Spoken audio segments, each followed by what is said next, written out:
তুমি কি আমাকে বিয়ে করতে রাজি? তোমার আমি 5 বছরের বড়। আর তুমি কি জানো আমি একটা ডিভোর্সি মেয়ে, আর আমার একটা ছোট মেয়ে আছে। হ্যাঁ, আমি জানি। আমার সব কিছু জানার পরও আমাকে কেন বিয়ে করছো? আমার টাকার প্রয়োজন। আপনার আব্বু বলেছে আমি যদি আপনাকে বিয়ে করি তাহলে উনি আমাকে 15 লাখ টাকা দিবে, যেইটা দিয়ে আমি আমার আম্মার চিকিৎসা করতে পারবো। 15 লাখ টাকার জন্য তুমি আমায় বিয়ে করতে চাচ্ছ? তোমার সামনে সুন্দর একটা ভবিষ্যৎ আছে। আমি তোমাকে 15 লাখ টাকা কর্জ দিচ্ছি, তুমি ওই টাকা দিয়ে তোমার আম্মুর চিকিৎসা করো। আমাকে তোমার বিয়ে করতে হবে না। রাত্রির কথা শুনে রাফি ওর আম্মুর দিকে আরেকবার রাত্রির আম্মু আব্বুর দিকে তাকালো। রাত্রির আম্মু কিছু বলতে যাবে, রাত্রি বাধা দিল। রাফি রাত্রির দিকে তাকিয়ে বলল, না, আমি কর্জ নিতে পারবো না। আমি আপনার আম্মু আব্বুকে কথা দিয়েছি, আর আমার আম্মু বলছে কাউকে কথা দিলে সেই কথা রাখতে হয়, না রাখলে মুনাফিক হয়ে যায়। তুমি একবার ভেবে দেখো, আমি এমনিতেই তোমার সিনিয়র, তার উপরে বিবাহিত আবার মেয়েও আছে। তুমি এত সুন্দর হ্যান্ডসাম একটা ছেলে হয়ে আমার মতো বুড়িকে বিয়ে করে সবার সামনে হাসির পাত্র হতে চাও? আমি কারো কথায় কান দেই না। কে কি বললো এটা দেখে আমার লাভ নাই। আজ আমি না খেয়ে থাকলে কেউ আমায় দেখবে না। নিজের খাবার নিজেকে জোগাড় করতে হয়। তাই কারো কথা শুনে আমার কোনো লাভ নাই। আমার আর আপনার আব্বু আম্মুর সেম অবস্থা। আমি আমার আম্মুর জন্য সব করতে পারি। আমার আম্মুকে কিভাবে ভালো রাখবো সেটা নিয়ে আমার চিন্তা। আর আপনার আব্বু আম্মুর চিন্তা আপনাকে কোথায় বিয়ে দিলে আপনাকে সুখী রাখা যাবে। আপনার সুখের জন্য 15 লাখ টাকা দিয়ে বিয়ে দিতে রাজি হয়েছে। আর আমার আম্মুকে বাঁচানোর জন্য আমি আপনাকে বিয়ে করতে চাই। কথা তো অনেক সুন্দর করে বলতে পারো, কিন্তু এইখানে তো তুমি স্বার্থর জন্য আমাকে বিয়ে করছো। স্বার্থ ফুরিয়ে গেলে তো তুমিও আমাকে ছেড়ে যাবে। এখানে তো আপনারাও নিজেদের স্বার্থ দেখছেন। এখানে আমরা দুইজন নিজেদের স্বার্থ দেখছি। যেমন আমি টাকার জন্য আপনাকে বিয়ে করতে চাচ্ছি, তেমন আপনার ভালো রাখার জন্য আমার সাথে আপনাকে বিয়ে দিতে চাচ্ছে। নিজের স্বার্থর জন্য কিন্তু আপনার আব্বু আম্মু আমাকে টাকা দিতে রাজি হয়েছে। এখন যদি আমি স্যারকে বলতাম স্যার আমার এত টাকা লাগবে, উনি কখনোই আমাকে টাকা দিত না। আমাকে শর্ত দিয়ে আমাকে টাকা দিতে রাজি হয়েছে। হুম, বুঝতে পারলাম। তুমি অনেক মেধাবী একটা ছেলে। যাই হোক, তাও তুমি একটু ভেবে দেখো কি করবে। আমি চাই না তুমি নিজের মনের বিরুদ্ধে গিয়ে আমাকে বিয়ে করো, কারণ নিজের মনের বিরুদ্ধে বিয়ে করলে কখনোই আমরা সুখী হতে পারবো না। উল্টো সমস্যা হবে, সংসারে অশান্তি হবে। আমি অনেক ভেবে দেখেছি। আমি এখানে আপনাকে মন থেকে মেনে নিতে বিয়ে করতে এসেছি। তাহলে আমার কিছু বলার নেই। কাজী সাহেব বিয়ে পড়ানো শুরু করেন। রাত্রির কথা শুনে কাজী সাহেব বিয়ে পড়ানো শুরু করে দিল। দুজনের বিয়ে পড়িয়ে কাজী সাহেব চলে গেল। রাত্রি রাফির আম্মুর পায়ে ধরে সালাম করতে যাবে, সাথে সাথে রাফি বলে উঠল, আম্মুর পায়ে ধরে সালাম করেন না। আম্মু আপনাকে এমনিতে দোয়া করবে। কেন? আমি পায়ে ধরে সালাম করতে হয় না, তাই করেন না। একমাত্র আল্লাহ তাআলার জন্য মাথা ঝুঁকাবেন, আর কারো কাছে না। ইসলামে পা ধরে বা অন্য কোনো উপায়ে সালাম দেওয়ার কোনো বিধান নেই। পা ধরে সালাম দেওয়া ইসলামী পদ্ধতি নয়। ইসলাম এই সালাম আমাদের শিক্ষা দেয়নি। এটা স্বামী, শ্বশুর, শাশুড়ি কিংবা বাবা মা কারোর জন্যই জায়েজ নেই। সবাইকে মুখেই সালাম দেওয়ার নিয়ম ইসলাম জায়েজ করেছে। হাদিসে বড়জোর মুসাফাহা আনাকার কথা এসেছে, কিন্তু পা ছুঁয়ে সালামের কথা আসেনি। সুতরাং উম্মত হিসেবে আমাদের উচিত আসসালামু আলাইকুম বলে সালাম দেওয়া। হ্যাঁ মা, আমার পায়ে ধরে তোমার সালাম করতে হবে না। আমি তোমার মন থেকেই দোয়া করি তুমি আমার ছেলের সাথে সুখেই থাকো। আমি জানি না মা, আমি কতদিন বেঁচে থাকবো। এমন হতে পারে অপারেশনের পর আমি আর এই দুনিয়াতেই নাই, থাকতেও পারি। জানি না আল্লাহ কতদিন আমার হায়াত দিয়েছে। মা, আমার ছেলেটাকে তোমার হাতে তুলে দিলাম। আমার ছেলেটাকে দেখে রেখো। আমার ছেলে বলে বলছি না, আমার ছেলেটা হীরের টুকরো। ওর খুব ও খুব চুপচাপ প্রকৃতির। ওর কষ্ট পেলে কখনো কাউকে বলে না, নিজের কষ্ট সব সময় নিজের ভেতরেই রাখে। যেইটা নিয়েই বেশি ভয় আমার। তুমি কখনোই আমার ছেলের হাত ছেড়ে দিও না। রাফির আম্মুর কথা শুনে রাত্রি রাফির আম্মুর হাত ধরে বলল, আমি কথা দিলাম আমার ছেলের সুখ দুঃখে পাশে থাকবো। তোমার কথা শুনে কিছুটা হলেও নিশ্চিন্ত হতে পারলাম। রাফি রাত্রি ও আম্মুর সামনে গেলে রাত্রির আম্মু আব্বু দুজনকে জড়িয়ে ধরলো। রাফি রাত্রির মেয়ের দিকে তাকিয়ে রাত্রির ছোট বোনের কাছে গিয়ে রাত্রির মেয়েকে কোলে তুলে নিল। রাত্রির মেয়ের কপালে চুমু দিয়ে বলল, মাশাআল্লাহ। রাফি, তোমায় আমি কি বলে ডাকবো? আপনার যেইটা ভালো লাগে ওইটা বলেন। আচ্ছা, এই পিচ্চিটার নাম কি? ওর নাম তানিশা রহমান মিষ্টি। মাশাআল্লাহ, অনেক সুন্দর নাম। তুলি কিছুক্ষণ ভেবে বলল, নাম ধরে তো ডাকা যাবে না। দুলাভাই বলে ডাকবো নাকি ভাইয়া বলে? তুলির কথা শুনে সবাই হেসে দিল। রাফি তুলির দিকে তাকিয়ে বলল, এত চিন্তা করেন না, একটা কাজ করেন, আমাকে মিষ্টির আব্বু বলে ডাকেন। রাফির কথা শুনে রাত্রির মুখে হাসি ফুটে উঠল। সবাই অনেকটা খুশি হলো। তুলি বলল, ওকে, মিষ্টির আব্বু। না, এইটা ডাকা ঠিক হবে না, এটা আপুই ডাকবে। আমি তার থেকে রাফি ভাইয়া বলে ডাকবো। আচ্ছা। আচ্ছা, অনেক হয়েছে, এবার সবাই খাবার খেতে আসো। রাত্রির আম্মুর কথা শুনে সবাই খাবারের টেবিলের সামনে চলে গেল। রাত্রি রাফিকে একসাথে বসতে দিল। রাফির কোল থেকে কাজের মেয়েটা মিষ্টিকে নিল। মিষ্টি কান্না করতে লাগলো। রাফি কোলে নিলে সাথে সাথে মিষ্টির কান্না বন্ধ হয়ে যায়। এটা দেখে সবাই অবাক হয়ে যায়। তুলি রাফিকে বলে, বাবা, মিষ্টি দেখি নতুন আব্বুকে পেয়ে অনেক খুশি। তুলির কথা শুনে সবাই হেসে দিল। রাফি মিষ্টিকে নিয়ে খেতে লাগলো। রাত্রি বলে উঠল, রাফি, ওকে রহিমা আফার কাছে দাও। এইভাবে ওকে নিয়ে খেতে তোমার সমস্যা হবে। রাফি রহিমার কাছে দিলে মিষ্টি কান্না করতে লাগলো। রাফি কোলে নিতে চাইলে রাত্রি বলে, সমস্যা নাই, ওই কান্না করতে করতে থেমে যাবে, তুমি খাবার খাও। কিন্তু পিচ্চি তো কান্না করছে। তুমি খাও, এত ভেবো না। রাফি খাবার তাড়াতাড়ি খেতে লাগলো। সবাই রাফির দিকে তাকিয়ে বলল, রাফি, আস্তে খাও, গলায় ঠেকে যাবে। ওকে বলে লাভ নেই, ছোট বাচ্চাদের কান্না ওর সহ্য হয় না, আর ও তাড়াতাড়ি করে খাওয়া দাওয়ার অভ্যাস আছে। রাত্রি রাফির দিকে যত দেখছে তত অবাক হয়ে যাচ্ছে। রাফি তাড়াতাড়ি খেয়ে হাত ধুয়ে পানি খেয়ে চেয়ার থেকে উঠে বলল, উনি মিষ্টিকে নিয়ে কোথায় গেল? আপুর রুমে। ওনার রুম কোন দিকে? তুলি রাফিকে রুম দেখিয়ে দিল। রাফি তুলির কথা শুনে সিঁড়ি ভেঙে উপরে উঠে বাম দিকে ঘুরে দৌড়ে যেতে লাগলো। মিষ্টির কান্নার শব্দ অনুসরণ করে রাত্রি রুমে চলে গেল। রাফি মিষ্টিকে কোলে তুলে নিল। মিষ্টিকে কোলে তুলে হাঁটাহাঁটি করতে লাগলো আর বলল, মিষ্টিটা কান্না করে না, বাবা তো চলে এসেছে, কান্না করো না। রাফি মিষ্টির কান্না থামানোর চেষ্টা করতে লাগলো। রাত্রি এসে দেখে রাফি মিষ্টিকে কোলে নিয়ে হাঁটাহাঁটি করছে আর কান্না থামানোর চেষ্টা করছে। রাত্রি রুমে এসে দরজা লাগিয়ে দিল। পিছনে ঘুরে তাকিয়ে দেখে রাত্রি।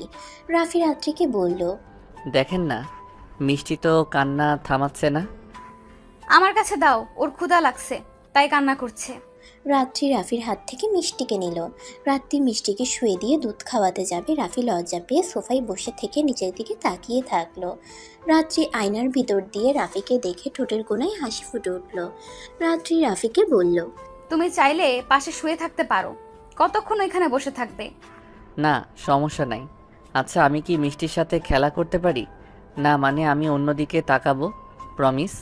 আসলে আমার বাচ্চা পোলাপাইন অনেক পছন্দ, ওদের দেখলে আদর করতে ইচ্ছে করে। আর মিষ্টি মামুনিকে যে সুইট একটা বাচ্চা, সব সময় কোলে নিয়ে থাকতে ইচ্ছে করে। তাই? আচ্ছা আসো। রাফি রাত্রির অনুমতি পেয়ে খুশি হয়ে মিষ্টির বাম পাশে বসে মিষ্টির পায়ে সুড়সুড়ি দিতে লাগলো। মিষ্টি দুধ খাওয়া বাদ দিয়ে রাফির দিকে তাকিয়ে খিলখিল করে হাসতে লাগলো, আবার দুধ খেতে লাগলো। রাফি আর মিষ্টির দুষ্টুমি দেখে রাত্রির খুশিতে চোখে পানি চলে আসলো। রাফির চোখ রাত্রির দিকে গেলে রাফি বলে উঠল, কি কি ব্যাপার, আপনি কান্না করছেন কেন? চোখে কিছু পড়ছে নাকি? ওয়েট, আমি দেখি। রাফি রাত্রির চোখ চেক করে বলল, কই, কিছু তো পেলাম না। চোখে কিছু যায় নাই জানো রাফি, আমি না একটা কথা ভাবছি। রাত্রির কথা শুনে রাফি ভ্রুকুচকে তাকিয়ে বলল, কি কথা? তুমিও মানুষ, সেও তো মানুষ ছিল, মিষ্টি তো তার নিজের রক্ত ছিল। তারপর কোনোদিন মিষ্টির দিকে ঘুরেও তাকায় নাই। মিষ্টির সাথে খেলা তো দূরের কথা, মিষ্টি যদি ওর পাশে শুয়ে কান্না করতো তারপরও একবার তাকিয়েও দেখার সময় হতো না। অনবরত নিজের গার্লফ্রেন্ডের সাথে চ্যাট করতে ব্যস্ত থাকতো। আর তুমি মিষ্টির সৎ বাবা আজ প্রথম দেখলে, তারপরেও তোমার চোখে ওর জন্য কত ভালোবাসা, কত মায়া, কত সুন্দর করে ওর সাথে খেলা করছো, দুষ্টুমি করছো। মিষ্টি কান্না করছে দেখে তুমি অল্প খাবার খেয়ে দৌড়ে ছুটে আসলে, অথচ তার নিজের বাবা দেখেও না দেখার ভান করতো। রাত্রি কথাগুলো বলে চোখের পানি ফেলতে লাগলো। রাফি রাত্রির কথা শুনে অনেক খারাপ লাগলো। মিষ্টির সাথে দুষ্টুমি করতে লাগলো আর বলল, ওর বাবা একজন হতভাগ্য একটা বাবা, যে নিজের ঘরে একটা জান্নাত থাকতেও সেই জান্নাতটার মূল্যায়ন করতে পারে নাই, তাই না আম্মু? কথাটা বলে মিষ্টির পেটে নাক ডুবিয়ে দিতে হাসাতে লাগলো। রাত্রি রাফির দিকে এক নজরে তাকিয়ে ভাবতে লাগলো। এই ছেলেটার কথা যত শুনছি ততই অবাক হচ্ছি। এমনও মানুষ আছে পর সন্তানকে এইভাবে আপন করে নিতে পারে। আমি নিজেও তো কখনোই হয়তো পারতাম না। রাফি রাত্রির দিকে তাকিয়ে বলল, এভাবে তাকিয়ে আছেন কেন? চিন্তা করবেন না, আমি কখনোই মিষ্টিকে কষ্ট দিব না। আর আপনি আমার সহধর্মিণী, আর মিষ্টি আপনার মেয়ে, তার মানে ওই আমারও মেয়ে। তাই একজন বাবা হিসেবে আমার মেয়েকে কিভাবে রাখলে ভালো থাকবে সেইটা সম্পূর্ণ আমার দায়িত্ব। রাফির কথা শুনে যেন রাত্রি নিজের চোখে পানি আর ধরে রাখতে পারল না। রাত্রি নিজের চোখ মুছতে মুছতে বলল, আমি জানি না তোমার মনের ভেতরে কি আছে। তুমি এইসব কথা মন থেকে বলছো নাকি আমাকে পটানোর জন্য বলছো আমি জানি না, কিন্তু আমি তোমার কথা যত শুনছি তত তোমার প্রতি আমার শ্রদ্ধা বেড়ে যাচ্ছে। আমি যা বলি তাই করি, আর আমার মন থেকে করি। রাফি কিছু বলতে যাবে তখনই দরজায় নক করার শব্দ হলো। রাত্রি চোখ মুছে স্বাভাবিক কণ্ঠে বলে উঠল, কে? আপু, আমি তুলি। কিছু বলবি? দরজা খোলো। রাফি খাট থেকে নেমে দরজা খুলতে চলে গেল। দরজা খুলতেই তুলি ভেতরে ঢুকে পড়ল। তুলির হাতে দুধের গ্লাস থেকে রাফি ভ্রুকুচকে তাকালো। তুলি দুধের গ্লাসটা টেবিলের উপরে রেখে বলল, এটা আম্মু পাঠিয়ে দিল আর মিষ্টিকে আমাকে দিতে বলল। আজকে মিষ্টি আমার সাথে ঘুমাবে। মিষ্টির তো মাঝরাতে ক্ষুধা লাগে, তুই ওকে সামলাতে পারবি? সমস্যা নাই, আমি চেষ্টা করব। রাত্রি চোখ দেখে বোঝা যাচ্ছে তুলির কাছে মিষ্টিকে দিতে চাচ্ছে না। রাফি বিষয়টা বুঝে বলল, মিষ্টি আমাদের সাথে থাক। দেখ, বাসর করবে নাকি? মিষ্টিকে ঘুম পাড়াতে পাড়াতে সকাল করে ফেলবে। আমি ওকে নিয়ে যাচ্ছি, আর তোমরা এনজয় করো। আপনি যান, ওকে নিয়ে যেতে হবে না। আচ্ছা নিয়ে যাক, এক রাত তো। আমি চাই না আমার মেয়ের জন্য তোমার এই সুন্দর মুহূর্তটা নষ্ট হোক। তুলি ওকে নিয়ে যা। তুলি মিষ্টিকে কোলে তুলে নিয়ে যেতে নিবে, সাথে সাথে রাফি তুলির কোল থেকে মিষ্টিকে নিয়ে বলল, আপনাকে তো বললাম আমার কোনো সমস্যা নাই, ওইখানে থাক। আর মিষ্টি থাকলে আমার সময়টা আরও ভালো কাটবে। আমার সময় নষ্ট হবে কেন? আপনি যান। তুলি রাফির কথা শুনে আর কিছু না বলে চলে গেল। রাফি দরজা লাগিয়ে দিয়ে খাটে এসে মিষ্টিকে শুয়ে দিল। রাত্রি রাফির দিকে তাকিয়ে বলল, তুমি এটা কেন করলে? এখন ওকে ঘুম পাড়াতে অনেক সময় লাগবে, সহজে ঘুমাতে চায় না ওই। সমস্যা নাই, ওই যতক্ষণ জেগে থাকতে পারে থাকুক, আমি অপেক্ষা করতে রাজি আছি। রাফি মিষ্টির পাশে শুয়ে থাকলো। মিষ্টিকে বুকের উপরে শুয়ে দিয়ে পিঠে আলতো করে হাত বুলিয়ে দিতে লাগলো। মিষ্টি ঘুমানো বাদ দিয়ে রাফির মুখে সেমভাবে থাপড়াতে লাগলো। রাফি রাত্রি ফিক করে হেসে দিল। রাফি হাসতে হাসতে বলল, দুষ্টু মেয়ে আমার, আমাকে ঘুম পাড়িয়ে দিচ্ছে। রাফি কথাটা বলে মিষ্টিকে চুমু দিল। রাত্রি রাফির কাছ থেকে নিয়ে রাফিকে বলল, আমার কাছে দাও, আমি ঘুম পাড়ানোর চেষ্টা করি। রাত্রি কথাটা বলে মিষ্টিকে ঘুম পাড়িয়ে দিতে লাগলো। ঘুম পাড়াতে গিয়ে রাত্রি নিজেও ঘুমিয়ে যায়। রাফি রাত্রিকে ঘুমিয়ে যেতে দেখে কিছু না বলে লাইট অফ করে দিয়ে শুয়ে পড়ল। রাত 3টায় রাত্রির ঘুম ভাঙলে রাফির কথা মনে পড়তেই সাথে সাথে ফোনের টর্চ চালিয়ে দেখে রাফি ঘুমিয়ে আছে। মিষ্টি রাফির হাত জড়িয়ে ধরে ঘুমিয়ে আছে। রাত্রি আস্তে আস্তে ক্যামেরা জ্বালিয়ে এই সুন্দর মুহূর্তটা ক্যামেরা বন্দি করে রাখলো। রাফির চোখে লাইট আলো পড়তেই রাফি নড়ে উঠল। রাত্রির সাথে সাথে ফোনের ক্যামেরা অফ করে দিল। ঘুমানোর ভান করে শুয়ে পড়ল। রাফি চোখ খুলে ফোন খুঁজতে লাগলো। ফোন খুঁজে টাইম দেখলো। রাফির স্ক্রিনের আলোতে মিষ্টির দিকে তাকিয়ে মুচকি হাসি দিয়ে ফোনটা রেখে স্টিল হয়ে শুয়ে থাকলো। একটু নড়ল না। বেশ কিছুক্ষণ পর রাত্রি বলে উঠল, সরি, চোখ লেগে গেছিল। এখনো সকাল হয় নাই, তুমি চাইলে এখন তোমার বাসা সম্পূর্ণ করতে পারো। আপনি ঘুমান নাই? ঘুমিয়েছিলাম, ঘুম ভেঙে গেছে। ও আচ্ছা। রাত্রি ফোনের টর্চ চালিয়ে আস্তে আস্তে মিষ্টির উপরে মশারি টানিয়ে দিয়ে তার উপরে কাপড় দিয়ে ঢেকে দিয়ে মিষ্টির মুখের উপরে ছায়া দিল। তারপর আস্তে আস্তে গিয়ে রুমের লাইট চালিয়ে দিল। রাফি শোয়া থেকে আধশোয়া হয়ে রাত্রির দিকে তাকিয়ে বলল, কি হলো, লাইট দিলেন কেন? মিষ্টিকে তোমার দিকে শুইয়ে দাও। তুমি ওখান থেকে ওঠো। কেন? যা বলছি তাই করো। রাফি আস্তে আস্তে মিষ্টিকে ওর জায়গাটাতে শুয়ে দিল। রাত্রি রাফিকে বলল, রাফি, তুমি একটু 1 ঘন্টার জন্য ব্যালকনিতে যেতে পারবে? রাত্রির কথা শুনে রাফি ভ্রুকুচকে তাকিয়ে বলল, কেন? যাও বলছি, পরে দেখতে পারবে। আর আমি যখন আসতে বলবো তখন আসবে। রাত্রি উপায় না পেয়ে ব্যালকনিতে চলে গেল। রাত্রি ব্যালকনির দরজা হালকা করে চাপা দিল। রাত্রি 1 ঘন্টার মধ্যে নতুন বউ সেজে খাটের উপরে ঘুমটা দিয়ে বসে বলল। রাফি, এখন আসো। রাফি আকাশের দিকে তাকিয়েছিল। রাত্রির কণ্ঠ পেয়ে ব্যালকনি দরজা খুলে ভিতরে ঢুকে খাটের দিকে তাকিয়ে অবাক হয়ে তাকিয়ে বলল, এইটা কি? এত অবাক হচ্ছ কেন? আমার ঘুমটা খুলে দেখবে না? রাত্রির কথা শুনে রাফি আস্তে আস্তে রাত্রির পাশে বসে মুখের ওপর থেকে ঘুমটা সরিয়ে কপালে চুমু দিয়ে বলল, মাশাল্লাহ, আপনাকে অনেক সুন্দর লাগছে, কিন্তু আপনার দেনমোহর তো আমি পরিশোধ করি নাই, তাই আপনাকে স্পর্শ না করা উচিত। তোমার কাছে এখন কত টাকা আছে? বেশি না, 6,000 মতো আছে। আচ্ছা, তুমি আমাকে আপাতত 6,000 দাও, পরে আস্তে আস্তে পরিশোধ করে দিও। ওকে। রাফি খুশি হয়ে পকেট থেকে ওয়ালেট বের করে 6,000 টাকা রাত্রির হাতে দিল। রাত্রি টাকাটা নিয়ে বলল, এখন আমাকে স্পর্শ করতে পারো। রাফি রাত্রির 2টা হাত ধরে হাতে চুমু খেয়ে রাত্রির দিকে তাকিয়ে দেখতে লাগলো। রাত্রি লজ্জা পেয়ে বলল, বুড়ি মানুষের দিকে এইভাবে তাকিয়ে কি দেখো? রাত্রির কথা শুনে রাফির রাগ হলো। রাফি শান্ত কণ্ঠে বলল, বাজে কথা বলবেন না, 25 বছরের মানুষ বুড়ি হয়ে যায় না। ও মা, তুমি আমার বয়সও জানো? হুম, আপনার জন্ম নিবন্ধন কাগজে দেখেছি। তোমার এত দিকে খেয়াল, বাহ। হুম, যাই হোক, আমাকে আমার ব্যক্তিগত চাঁদ দেখতে দেন তো। দেখো, তোমার ব্যক্তিগত চাঁদ আমি বাধা দেওয়ার কে? দেখতে দেন। তা কতক্ষণ এইভাবে তাকিয়ে দেখবে? আপনাকে দেখতে দেখতে সারা রাত পার করিয়ে দিতে চাই। তাই আদর করবে না নাকি? শুধু দেখেই যাবে। রাত্রি কথাটা বলে লজ্জা পেয়ে গেল। রাফি দুষ্টু মার্কা হাসি দিয়ে বলল, আপনি যদি অনুমতি দেন তাহলে আদর করতে পারি। তুমি না কিছুক্ষণ আগে বললে আমি তোমার ব্যক্তিগত চাঁদ, তাহলে আমার অনুমতি চাচ্ছ কেন? কথাটা বলেই লজ্জায় লাল হয়ে যেতে লাগলো। রাফি রাত্রির লজ্জা মাখা মুখ দেখে উত্তেজিত হয়ে গেল। আস্তে আস্তে রাত্রিকে শুয়ে দিয়ে গলায় কিস করতে লাগলো। কিস করতে করতে নিচের দিকে নামতে লাগলো। রাত্রি চোখ বন্ধ করে ফেললো। রাফির ঠোঁটের স্পর্শে কেঁপে কেঁপে উঠতে লাগলো। রাফি পেটে কিস করলেই সাথে সাথে রাত্রি রাফির মাথা পেটের সাথে চেপে ধরলো। রাত্রির পেটের উপর থেকে মুখ তুলে রাত্রির মুখের দিকে এগিয়ে গেলে রাত্রির ঠোঁট জড়া থরথর করে কাঁপতে লাগলো। রাফি আলতো করে 2টা ঠোঁট নিজের দখলে করে নিল। আস্তে আস্তে রাত্রির 2 হাত খাটের সাথে চেপে ধরে আদর করতে লাগলো। আদর করতে করতে সুখের সাগরে ভেসে গেল। রাফি রাত্রি 2জন ক্লান্ত হয়ে গেল। রাত্রি রাফির বুকে শুয়ে থেকে রাফির বুকের লোমগুলো নিয়ে খেলতে লাগলো। মাঝে মাঝে দুষ্টুমি করে টান দিতেই রাফি আহ বলে উঠলে রাত্রি বলল, ওলে ওলে, আমার বরটা বুঝি ব্যথা পেয়েছে?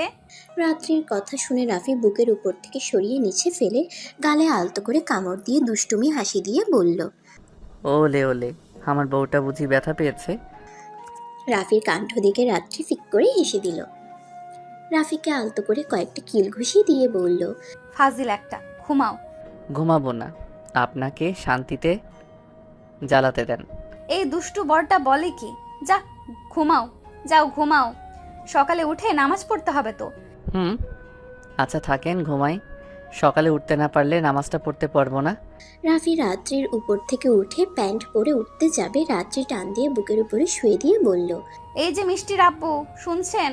ওই পাশে না ঘুমিয়ে আমার বুকে শুয়ে থাকুন না। বাবু, ওই দিকে শুয়ে পড়ি, বাবু পড়ে যেতে পারে। পড়বে না, তুমি আমার পাশে শুয়ে থাকো। রাফি মিষ্টিকে রাত্রির দিকে আরেকটু টেনে নিয়ে এসেছে। রাত্রিকে পিছন থেকে জড়িয়ে ধরে ঘুমালো। রাত্রি রাফির দিকে ঘুরে কপালে চুমু দিল। রাফি রাত্রির ঠোঁটে চুমু দিল। রাত্রি হাঁ করে তাকালে রাফি মিটিমিটি হেসে জড়িয়ে ধরে ঘুমিয়ে পড়ে। সকালে আজানের ধ্বনিতে ঘুম ভেঙে রাফি বুকের উপরে ভারী কিছু অনুভব করলো। চোখ খুলে দেখে রাত্রি জড়িয়ে ধরে শুয়ে আছে। রাফি মিষ্টি করে হাসি দিয়ে রাত্রির মুখের উপর থেকে চুল সরিয়ে দিয়ে কপালে চুমু দিলে রাত্রির চোখ খুলে সাথে সাথে ঠোঁটে চুমু দিল। রাফি ফিক করে হেসে দিয়ে বলল, কি ব্যাপার, আমার বউটা কি জেগে আছে নাকি? রাফি খাট থেকে উঠে রাত্রিকে কোলে তুলে নিয়ে বলল, তাহলে চলেন দুইজন একসাথে গোসল করে নামাজ পড়ে নেই। আমাকে ছাড়ো, আমার লজ্জা করছে। ওলে ওলে আমার বউটা, লজ্জা পেলে তো আপনাকে অনেক সুন্দর লাগে। রাফি হেসে দিল। হেসে রাত্রিকে নিয়ে ওয়াশরুমে চলে গেল। দুজন গোসল করতে লাগলো। রাফি রাত্রির সাথে দুষ্টুমি করলে রাত্রি দৌড়ে তোয়ালা নিয়ে রুমে চলে আসে। রাফি ধরতে বের হবে তার আগে রাত্রি দরজা লাগিয়ে দিয়ে হাসতে হাসতে বলল, দুষ্টু ছেলে, আমি আগে পোশাক পরিবর্তন করব, তারপর দরজা খুলবো। বউ, ও বউ, দরজা খুলেন না, আর দুষ্টুমি করব না। সত্যি করবে না তো? না, করব না, শুধু আদর করব। রাত্রি রাফির কথা শুনে ফিক করে হেসে দিয়ে বলল, ফাজিল একটা, যাও, দরজা খুলবো না। কথাটা বলে রাত্রি শরীর মুছে আলমারি থেকে শাড়ি বের করে পরতে লাগলো। রাফি দরজার কাছ থেকে সরে গিয়ে গোসল করে নিল। রাত্রি শাড়ি পরে আস্তে আস্তে ওয়াশরুমের দরজাটা খুলে দিয়ে ড্রেসিং টেবিলের সামনে গিয়ে হেয়ার ড্রায়ার দিয়ে চুল শুকাতে লাগলো।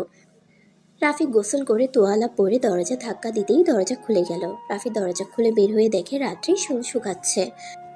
রাফি আস্তে আস্তে গিয়ে রাত্রিকে পিছন থেকে পেটে হাত দিতেই রাত্রি কেঁপে উঠল। রাফি আস্তে করে টান দিয়ে নিজের সামনে নিয়ে এসেছে। গলায় চুমু দিলে রাত্রি কেঁপে উঠতে লাগলো। আস্তে আস্তে ঠোঁটের দিকে যাবে তখনই রাত্রি ধাক্কা দিয়ে সরিয়ে দিয়ে বলল, এই দুষ্টু, কেবল গোসল করছি, নামাজ পড়তে হবে, এখন এইসব না। ওকে, কিন্তু নামাজের পরে কিন্তু। ওকে ওকে। রাত্রি কথাটা বলে ওয়াশরুমে গিয়ে উজু করতে চলে গেল। রাফি শার্ট প্যান্ট পরে ওয়াশরুমে ঢুকলে রাত্রি ওয়াশরুম থেকে বের হয়ে গেল। রাফি উজু করে বের হয়ে দেখে রাত্রি জায়নামাজ বিছিয়ে রেখেছে। রাফি রাত্রির সামনে জায়নামাজে গিয়ে দাঁড়ালো আর রাত্রি পিছনে দাঁড়িয়ে দুজন নামাজ পড়তে লাগলো। নামাজ পড়া শেষ করে রাত্রির কোলে মাথা দিতে যাবে তখনই খেয়াল করে মিষ্টি হাত পা ছুঁড়ে। রাফি উঠতে যাবে তখনই রাত্রি বলল, কি হলো, শুয়ে যাচ্ছ কেন?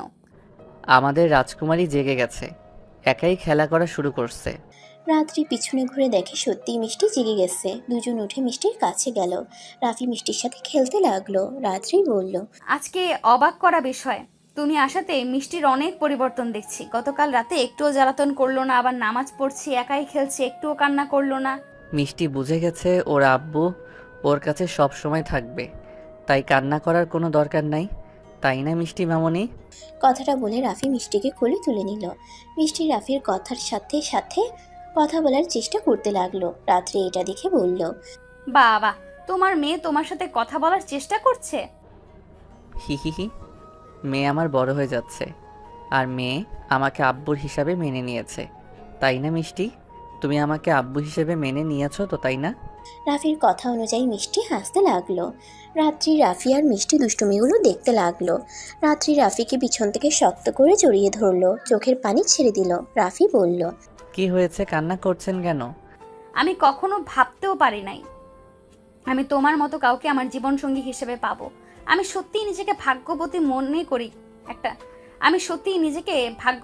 করি একটা নারী, যে প্রথম স্বামীর ভালোবাসা না পেলে কি হবে, দ্বিতীয় স্বামীর ভালোবাসা এত পাচ্ছি, আমার সকল কষ্ট যেন দূর হয়ে যাচ্ছে। আচ্ছা রাফি, তুমি সারা জীবন এমন থাকবে তো? ভবিষ্যৎ পাল্টে যাবে না তো? রাফি পিছনে ঘুরে রাত্রির চোখে পানিগুলো এক হাত দিয়ে মুছে দিতে দিতে বলল, আমি আপনাকে কথা দিতে পারবো না, কিন্তু আমি চেষ্টা করব আপনাকে সব সময় এভাবে ভালোবাসার। আমি কথা দিতে পারছি না বলে যে আমি আপনাকে ছেড়ে চলে যাব এইটা ভেবেন না।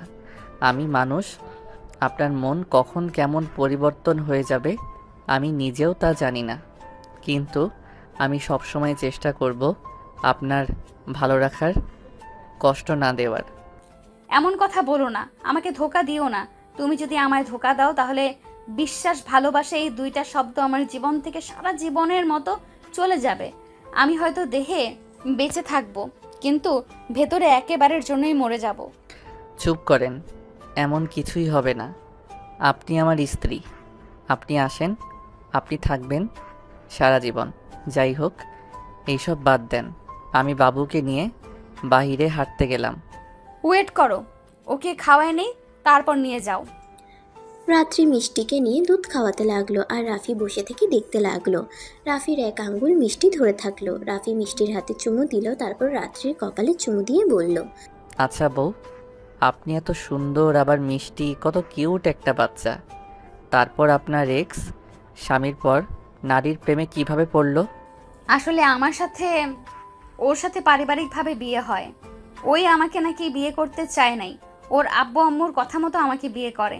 1 বছর ভালোই আমার সাথে সংসার করছে, কিন্তু আস্তে আস্তে ওর ব্যবহার পশুদের মতো হতে লাগলো। দিন রাত মদ খেত, রাতের বেলা হইলেই আমার উপরে শারীরিক নির্যাতন করত। আমি কিছু বললে আমার গায়ে হাত তুলতো, গালাগালি করত। আমি তারপর কখনোই কাউকে বলিনি। আরও 1 বছর সংসার করার পর খোঁজ খবর নিয়ে জানতে পারি ওর গার্লফ্রেন্ড আছে। ওই ওকে অনেক ভালোবাসে। ওর গার্লফ্রেন্ড যা বলে ওই তাই করে। ওর গার্লফ্রেন্ডের রাগ সব আমার উপরে খাটাতো। আমি একদিন প্রতিবাদ করলে আমাকে অনেক মেরেছিল। 3 দিন হসপিটালে ছিলাম।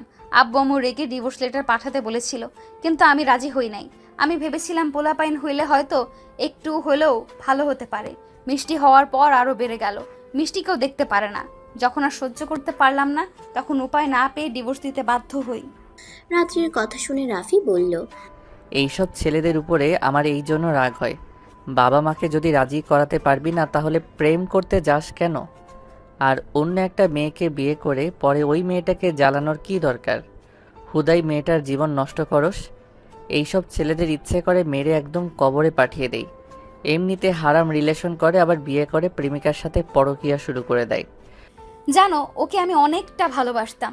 আমি চেয়েছিলাম সংসারটা টিকিয়ে রাখতে, কিন্তু যখন মেয়ের উপর অত্যাচার করতে লাগলো তখন আর সহ্য হলো না। বাচ্চা একটা মেয়ে, ওর সাথে খারাপ ব্যবহার করছে। জানো একবার কি হয়েছিল? আমি মিষ্টিকে রেখে রান্না করতে গেছি।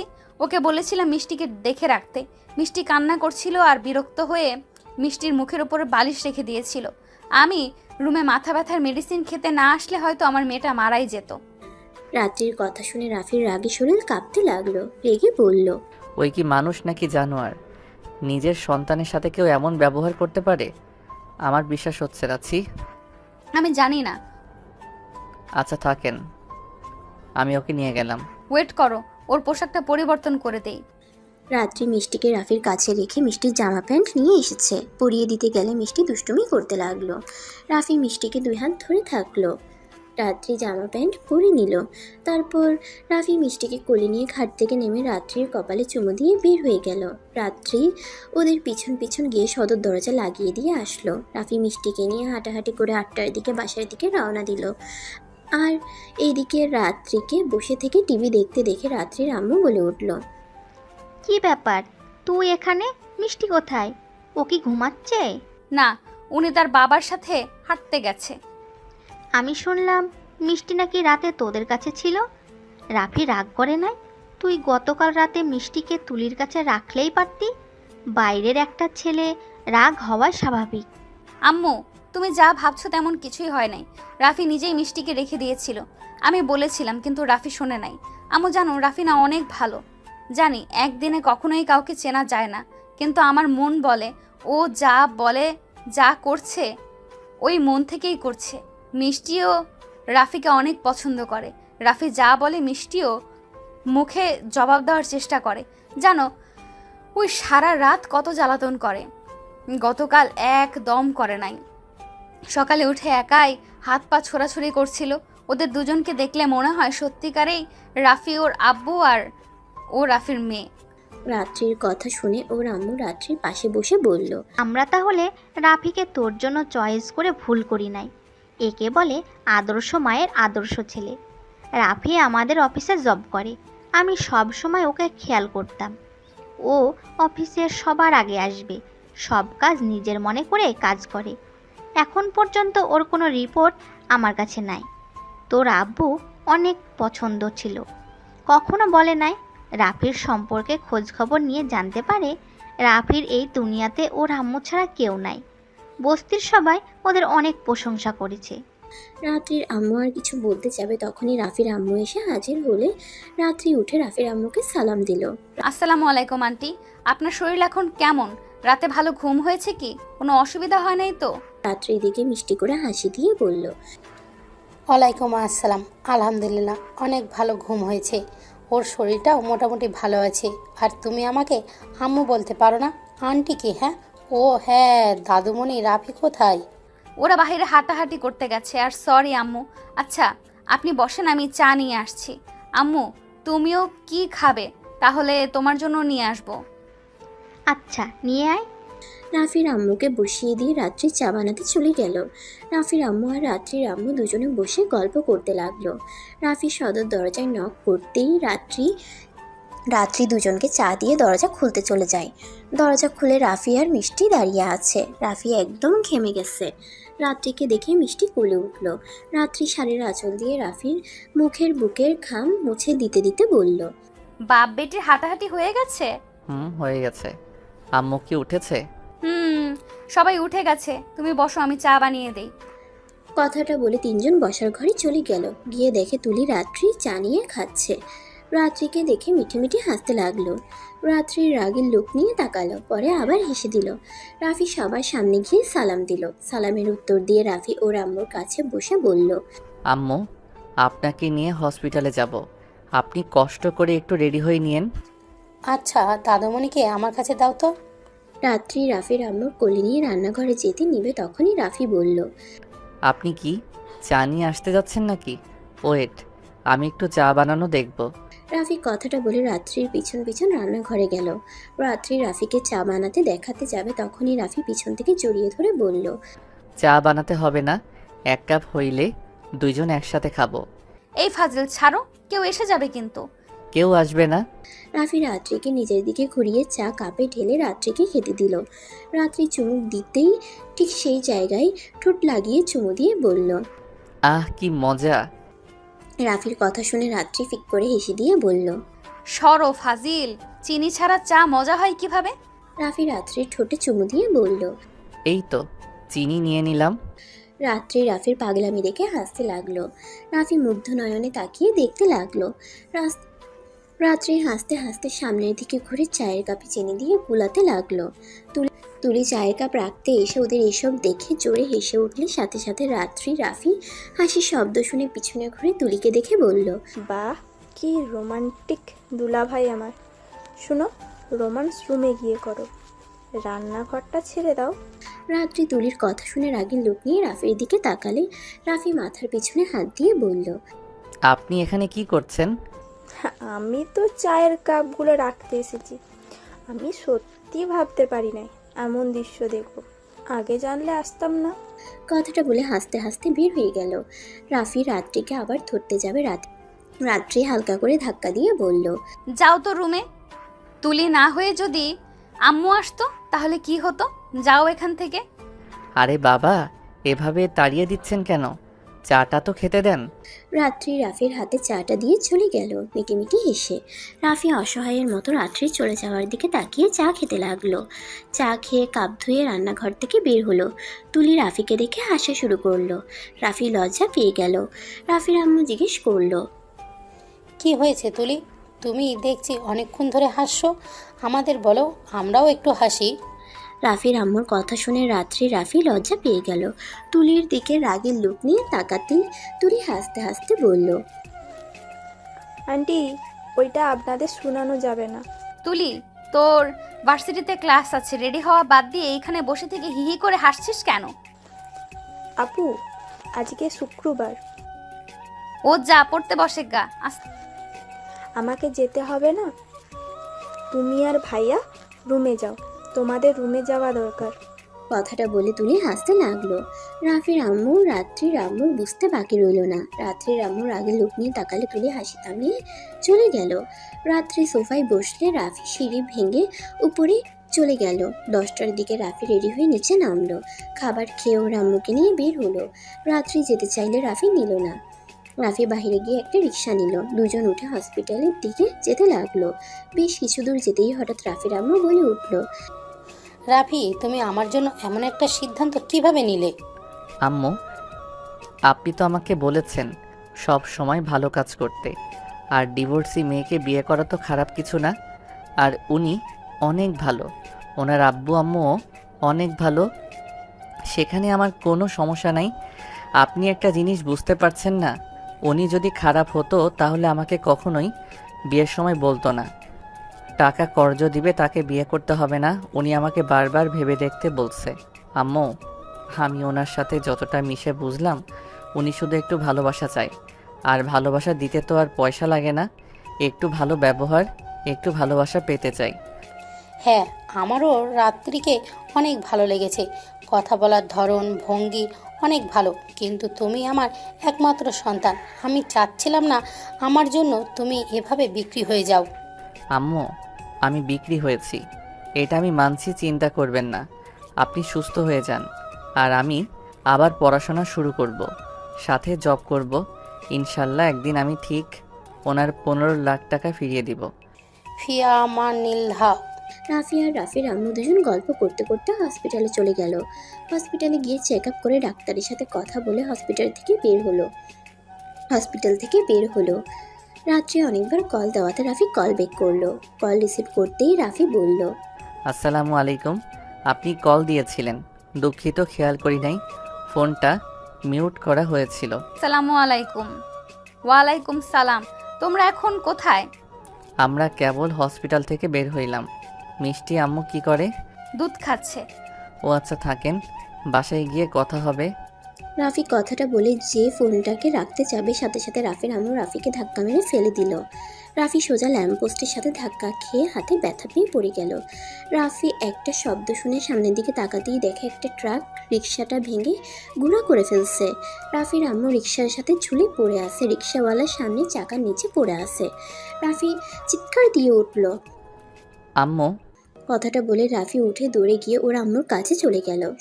সবাই রাফিদের ঘিরে ধরলো। রাফি ওর রিক্সা সরিয়ে দিয়ে ওর আম্মুকে ধরে কোলে শুয়ে দিয়ে ডাকতে লাগলো। আম্মু, এই আম্মু, চোখ খুলেন।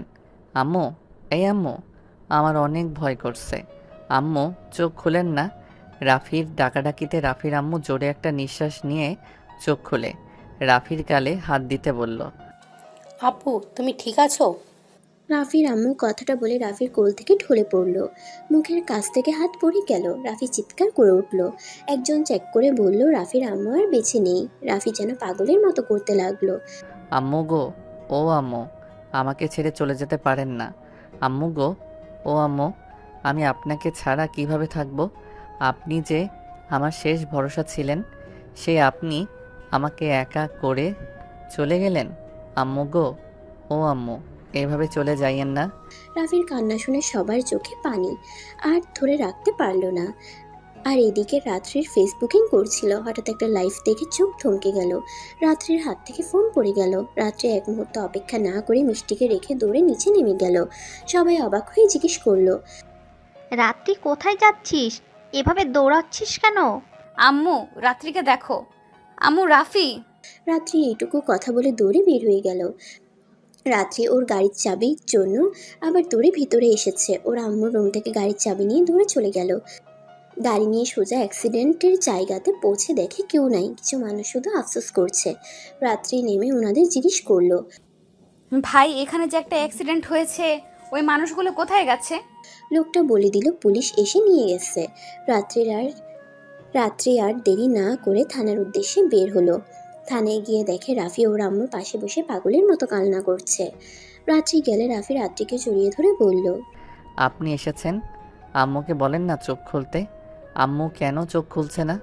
আম্মু কি বুঝতে পারছে না আমি তাকে এই অবস্থায় দেখতে পারছি না? আম্মুকে বলেন না আমার সাথে কথা বলতে, আমার যে বড্ড কষ্ট হচ্ছে। রাফির কান্না শুনে, রাফির পাগলামি দেখে ওইখানে থাকা পুলিশদের চোখে পানি চলে এসেছে। রাত্রি নিজেকে ধরে রাখতে পারল না, রাফিকে বুকে জড়িয়ে বলল, রাফি, শান্ত হও। আন্টি আর কোনোদিন তোমার সাথে কথা বলবে না। আন্টি যে আর বেঁচে নেই। রাফি, এভাবে ভেঙে পড়ো না। না, আপনি মিথ্যা বলছেন, আমার আম্মু বেঁচে আছেন।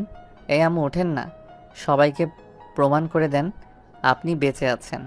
রাফি পাগলামি করতে করতে জ্ঞান হারিয়ে ফেলল। রাত্রির আম্মু আব্বুকে কল দিলে থানায় আসতে বলল। সবাই চলে আসলে রাত্রি ওর আম্মু আব্বুকে কল দিয়ে থানায় আসতে বলল। সবাই চলে আসলে পুলিশের সাথে কথা বলে রাফির আম্মুকে আর রাফিকে নিয়ে চলে আসে। রাফির জ্ঞান ফিরলে আম্মু বলে চিৎকার করে ওঠে।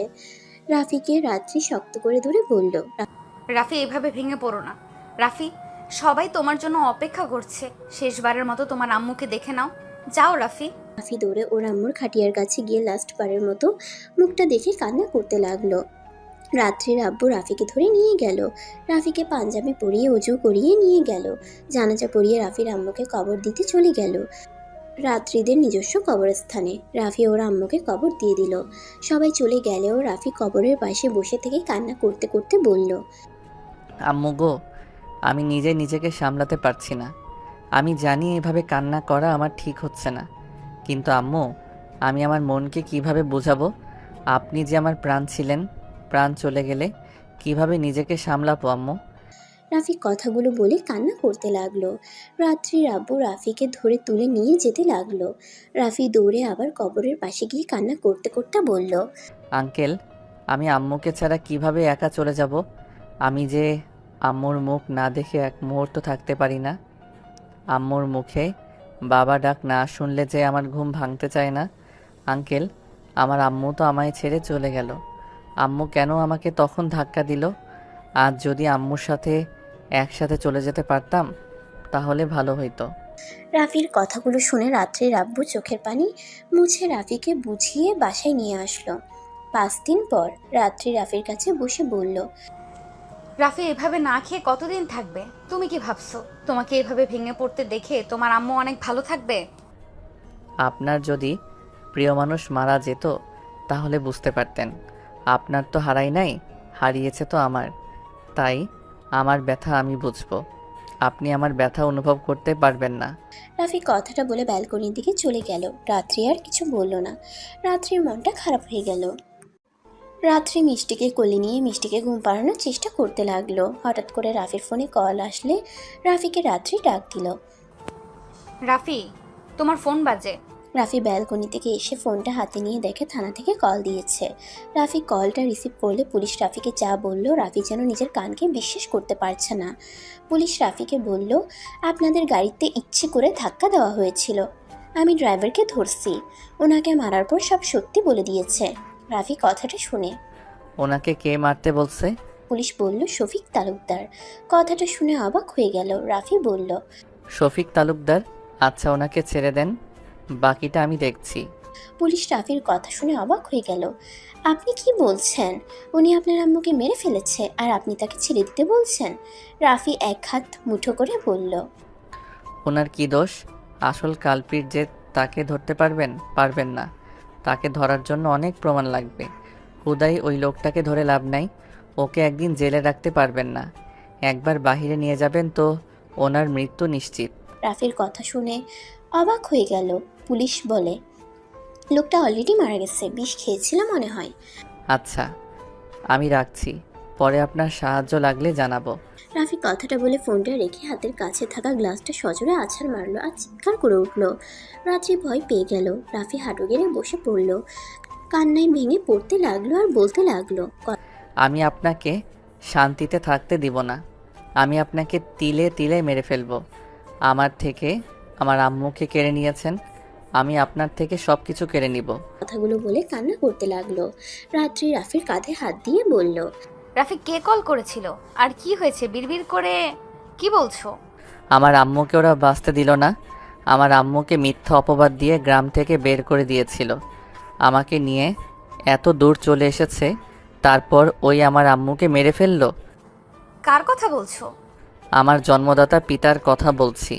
রাফির কথা শুনে রাত্রি যেন থমকে গেল। রাত্রি রাফিকে বলল, কি বলছো? তোমার আব্বু কোথা থেকে আসলো? রাফি বসা থেকে উঠে চোখ মুছতে মুছতে বলল, না, আমি আর কাঁদবো না। আমি আমার আম্মুর মৃত্যু প্রতিশোধ নিতেই হবে। আমার থেকে আমার মানসিক শান্তি কেড়ে নিয়েছে না, আমি ওদের প্রতিটা ঘুম নির্ঘুম করে ছাড়বো। রাফি কথাটা বলে আলমারি থেকে ব্যাগ বের করে জামা কাপড় তুলতে লাগলো ব্যাগে। রাত্রি রাফিকে বলল, রাফি কোথায় যাবে? রাঙাপুর গ্রামে। কি বলছো? ওইখানে কেন যাবে?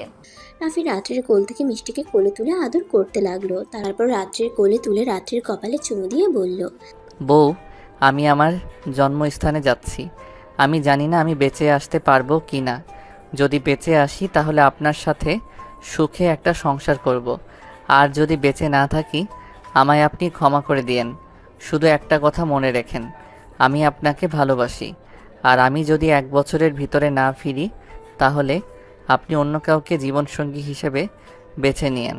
রাফির কথা শুনে রাত্রি রাফিকে শক্ত করে জড়িয়ে ধরে বলল, রাফি, আমাকে ছেড়ে চলে যেও না। আমি তোমায় বিপদের মুখে ছেড়ে দিতে পারবো না। রাফি, যেও না। আমাকে যেতে হবে। ওদের পাপের শাস্তি ওদের পাওয়ার সময় হয়ে গেছে। রাফি, আমি তোমার কথা কিছুই বুঝতে পারছি না।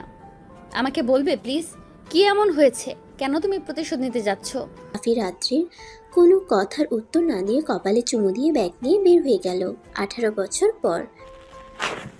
আপু, এই আপু ওঠো না, চাচু আর সবাই তোমাকে ডাকছে। বাবা আর একটু ঘুমাই, অনেক ক্লান্ত লাগছে ওদের। বলো। আমি যেতে পারবো না। আপু, ভাইয়া হবু শ্বশুর বাড়ি থেকে মানুষ আসবে, তাড়াতাড়ি ওঠো। এইভাবে শুয়ে থাকলে মানুষ কি বলবে? আসুক তখন উঠবো, তুমি যাও তো। রাফি কথাটা বলে ঘুরে ঘুমিয়ে পড়ল। রায়হান ব্যর্থ হয়ে চলে গেল। নিচে গেলে রায়হানের আম্মু বলে উঠল, কি ব্যাপার, তোমার আব্বু উঠলো না? না, হাবু বলে যখন মানুষ কজন আসবে তখনই উঠবে। আচ্ছা বাদ দাও, জার্নি করেছে তো তাই হয়তো অনেক ক্লান্ত হয়ে পড়েছে। রায়হান আর কিছু না বলে দৌড়ে ওর চাচাতো ভাইয়ের কাছে চলে গেল। 10টার দিকে রায়হানের চাচাতো ভাইয়ের হবু শ্বশুর বাড়ি থেকে মানুষজন চলে আসলো। রায়হান আবার রাফিকে ডাকতে চায়, গিয়ে দেখে রাফি একটা পাঞ্জাবি পরেছে, সাথে চোখে চশমা পরে নিল।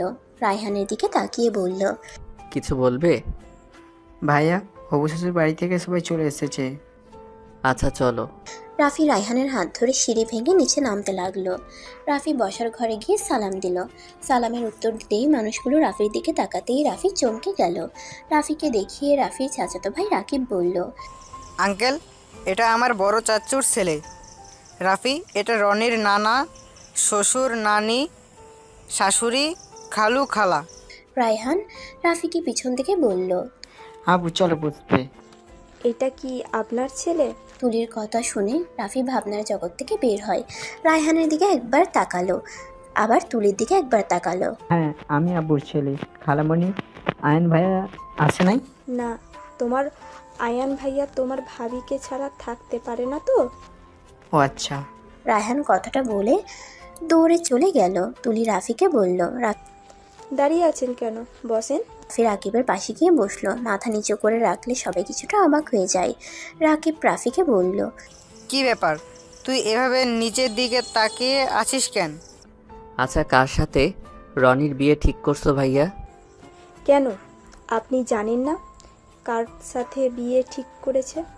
দুঃখিত বেয়ান, আসলে আমার ভাই তো দেশের বাইরে ছিল, তাই ওকে কিছু বলা হয় নাই। অনেক ব্যস্ত থাকি কাজ নিয়ে। গতকাল রাতে দেশে এসেছে। ও আচ্ছা, তো বেয়াই তো জানেন না কার সাথে বিয়ে ঠিক হয়েছে? জি বলেন। আমার একমাত্র ভাগ্নি তানিশা রহমান মিষ্টির সাথে বিয়ে ঠিক করতে এসেছি। তুলির মুখ থেকে কথাটা শুনে রাফি উঠে বসা থেকে উঠে বলল, না, এইটা বিয়ে হবে না। সবাই অবাক হয়ে গেল। রাকিব রাফিকে হাত টান দিয়ে বসিয়ে দিয়ে বলল, রাফি, কি বলছিস? না মানে, মিষ্টি মামুনির কি আমার ভাতিজাকে পছন্দ? দেখেন, মিষ্টি রাজি না হইলে এই বিয়ে কোনোভাবে হবে না। কেন? আমাদের মেয়ে রাজি হোক বা না হোক ওতে আপনার কি? আমরা যা বলবো তাতেই ও রাজি হতে বাধ্য। কখনোই ওই বাধ্য না। ওই যার সাথে সারা জীবন সংসার করবে, আমার মনে হয় আগে ওদের একে অপরকে চেনা উচিত। তারপর যদি ভালো লাগে তাহলে বিয়ে করবে। বাহ, এটা কি আপনি বলছেন? হ্যাঁ, আমি বলছি। সমস্যা নাই, মিষ্টি রনিকে ভালোবাসে আর রনিও মিষ্টিকে ভালোবাসে, তাই সব জেনে শুনে আমরা বিয়ের সিদ্ধান্ত নিয়েছি। আর আমি মনে করি মিষ্টিকে নিয়ে ভাবার জন্য আমরা আছি, অন্য কাউকে ভাবতে হবে না। আচ্ছা মিষ্টি, কোনো ছবি আছে?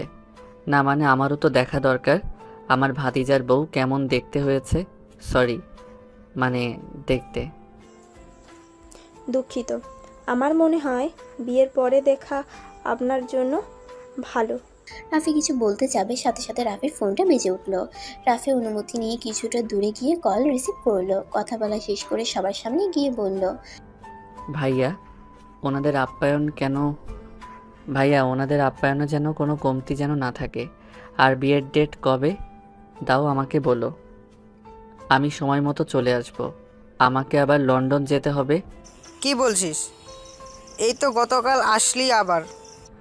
হ্যাঁ আচ্ছা আমি আসছি, আসসালামু আলাইকুম।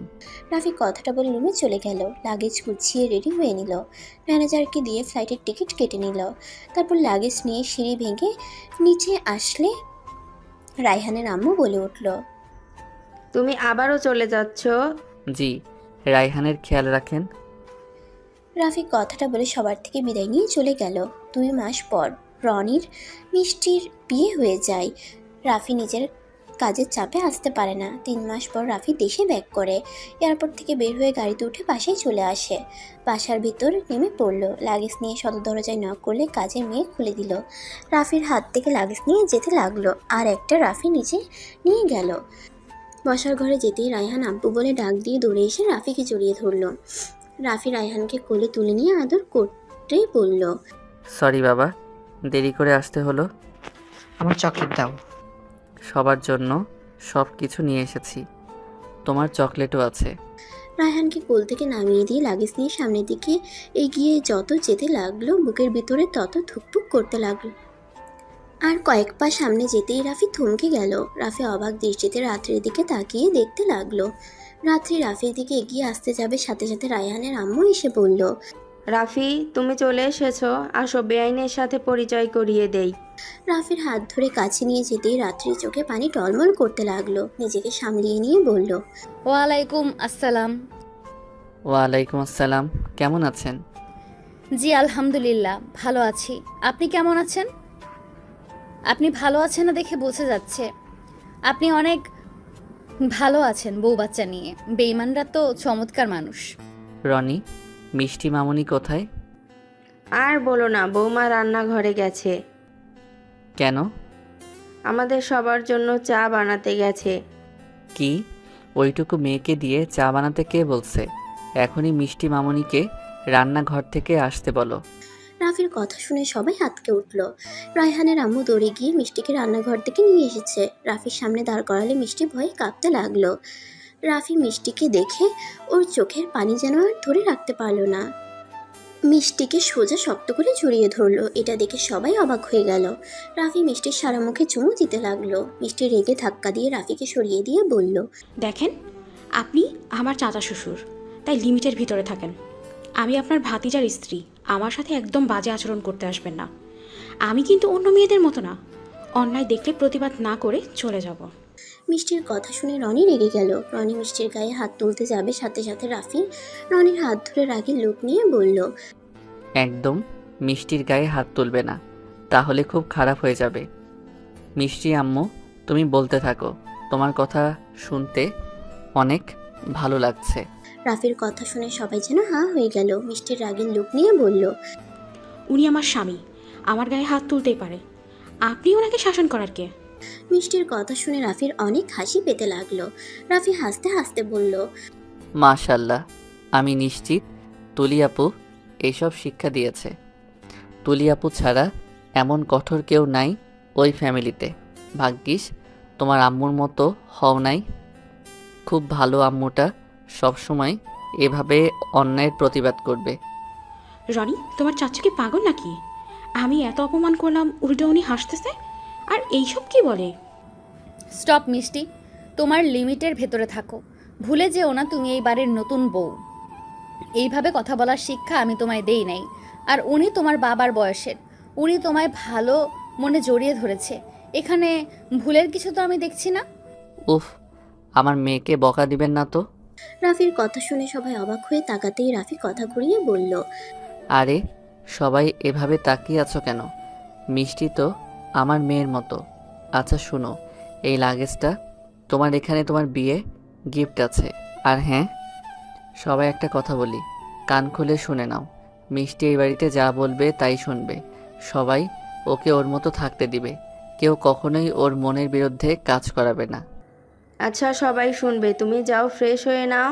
রাফি কাজের বুয়ার হাত থেকে লাগেজ নিয়ে চকলেট খেলনার জিনিসপত্র বের করতেই রায়হানের হাতে দিবে, তখনই সিঁড়ির উপর থেকে কেউ বলে উঠল, আম্মু তোমার ফোনটা দাও, আমি একটু গেম খেলবো, এখানে একা ভালো লাগছে না তো।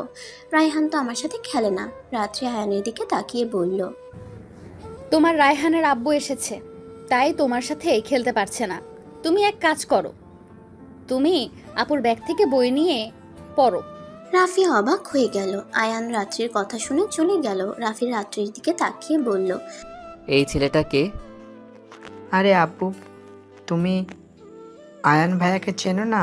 আয়ান ভাইয়া তো ভাবির ছোট ভাই। রাফি অবাক হয়ে রাত্রির দিকে তাকিয়ে বলল, আপনি বিয়ে করেছেন, আর বিয়ে করলে আপনার এত বড় বাচ্চা কিভাবে আসে? এই ছেলেটা রায়হানের বড় হইলে তো আপনার সন্তান হওয়ার কথা না? আপনি কি দত্তক নিয়েছেন নাকি? কি যাতা বলছেন? আয়ান আমার মায়ের পেটের ভাই। আয়ানকে কোনো দত্তক নেয় নাই। আয়ান আমার পেটের সন্তান। ওর বাবাও আমি, ওর মাও আমি। ঠিক বুঝতে পারলাম না। মিষ্টি আয়ানের বয়স কত? ওর তোমার কয় বছরের ছোট? আয়ান আমার 3 বছরের ছোট। আর আপনি আমার আম্মুকে কি বলতে চাচ্ছেন? দেখেন, আপনার কোনো অধিকার নাই আমার আম্মুর সাথে এইভাবে কথা বলার। রাফি, তুই এটা কোন ধরনের কথা বলছিস? তুই কি অফিসের কাজ করে করে পাগল হয়ে যাচ্ছিস নাকি? প্লিজ তোমরা চুপ করবে? আমি ঠিক বুঝতে পারছি না। আমাকে প্লিজ বলবেন আয়ান কার সন্তান? উফ, আপনার সমস্যা কি?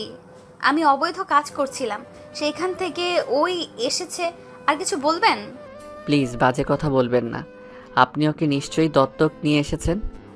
না, আমি আয়ানের জন্মদাত্রী মা। আয়ান আমার দ্বিতীয় স্বামীর ভালোবাসার চিহ্ন। প্লিজ আর আমার মুখ খুলাবেন না। কথাটা বলে রাত্রি চলে যেতে লাগলো। রাফি যেন খুশিতে চোখের পানি ঝরতে লাগলো। রাফির ব্যবহার দেখে কেউ কিছু বুঝতে পারলো না। রাফি দৌড়ে রনির রুমে গিয়ে আয়ানকে কোলে তুলে নিয়ে চুমুতে ভরিয়ে দিতে লাগলো। আয়ান অবাক হয়ে গেল। আয়ান বলল, আঙ্কেল কে আপনি? আমাকে এভাবে আদর করছেন কেন? রাফি আয়ানের কপালে চুমু দিয়ে বলল, তোমার আম্মুকে জিজ্ঞেস করো আমি কে। আচ্ছা আব্বু থাক, আমি ফ্রেশ হয়ে নেই। রাফি আয়ানকে ছেড়ে রুম থেকে বের হয়ে গেল। রাফি রুমে গিয়ে গোসল করে নিল। গোসল করে পোশাক পরিবর্তন করে নিল। বেশ কিছুক্ষণ বসে থেকে ভাবতে লাগলো। ভাবনার জগৎ থেকে বের হয়ে নিচে চলে গেল। নিচে গিয়ে দেখে সবাই বসে থেকে আড্ডা দিচ্ছে।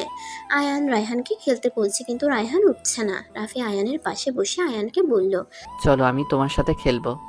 রাফি আয়ানের সাথে উঠানে চলে গেল।